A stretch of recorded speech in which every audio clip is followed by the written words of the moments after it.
Okay, today's project is making patch lube. Okay, we're going to make real traditional patch lube here. And real traditional patch lube is made out of 2 ingredients, sometimes 3. 2. Beeswax and bear grease. Okay? Now, real simple project, but I'm going to show you how to do it anyway. The hardest part of this project is getting the wax away from the bees, and especially getting the grease out of the bear.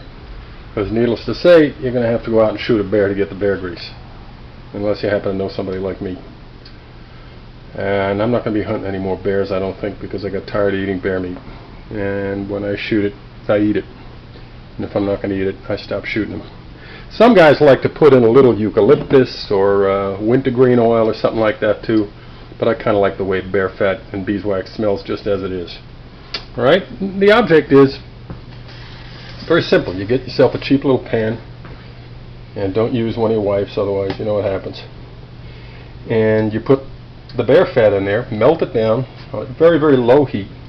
And when it's melted down, you just throw in some beeswax and stir with an old spoon that belongs to you and not your wife. Because once again, you know what happens. Probably going to happen anyway, you know, for some other reason, but why instigate it? Right? Stir it up, stir it up.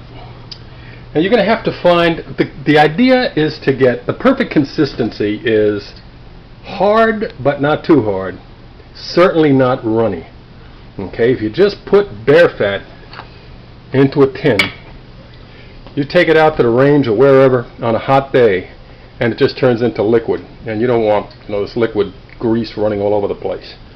So you stir in enough beeswax, like I've been doing here, so that when you pour it into these tins,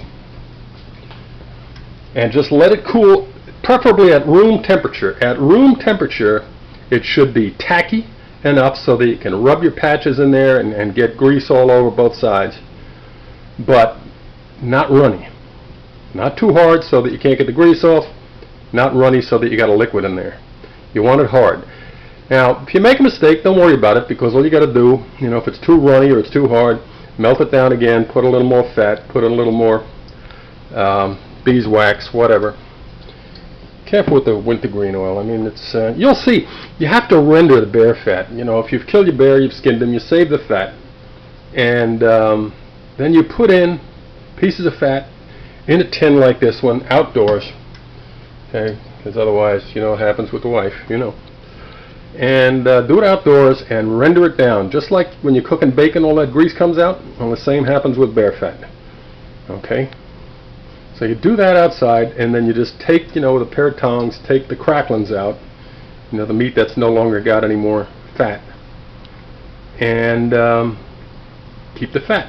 Keep it frozen, preferably in a freezer downstairs somewhere and away from the kitchen and the food, because otherwise the wife sees it and you know it's going to happen. One way or another. Okay? So that's pretty much it. Now, all I'm going to do, as soon as this is all melted down, is pour it into these tins and let it sit. Put it outside, let it sit until it's all solidified. And you got a nice patch lube. Alright, you want me to put in a little eucalyptus? No? Good. Because, as I said, I'm fine with it just as it is. I don't think the old mountain men were adding any eucalyptus oil. And you'll see when you render that bear fat down, it's, man, makes me hungry. I mean, just makes me want to start eating because it smells like donuts. The whole neighborhood will smell like donuts. Delicious smell. Alright, beeswax smells good too. So altogether, I don't know why people put oil in it. Smelly oil. But I don't need it. Alrighty.